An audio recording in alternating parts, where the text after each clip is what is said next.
বগুড়ায় স্বামীর এসিডো নিক্ষেপে স্ত্রী কণা আহত, হাসপাতালে ভর্তি, থানায় মামলার প্রস্তুতি।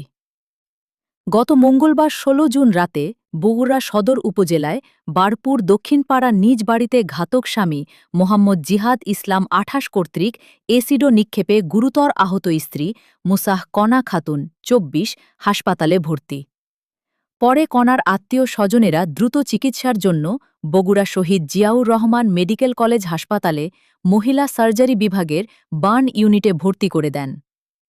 আহত কণার আত্মীয় স্বজন স্থানীয়দের মাধ্যমে জানা যায় তার স্বামী জিহাদের সাথে দীর্ঘদিন ধরে দ্বন্দ্ব কলহ চলছিল। জিহাদ মাদকাসক্ত হওয়ার কারণে প্রতিনিয়তই স্ত্রী কণার উপরে চালাতেন পাশবিক নির্যাতন। মুসাহ কণার শরীরের ডান দিকের বিভিন্ন অংশ পুড়ে যায়। আরও জানা যায়, বগুড়া শহীদ জিয়াউর রহমান মেডিকেল কলেজ হাসপাতাল থেকে ছাড়পত্র ও অন্যান্য কাগজপত্র পাওয়ার পর থানায় মামলা দায়ের করবেন বলে জানান।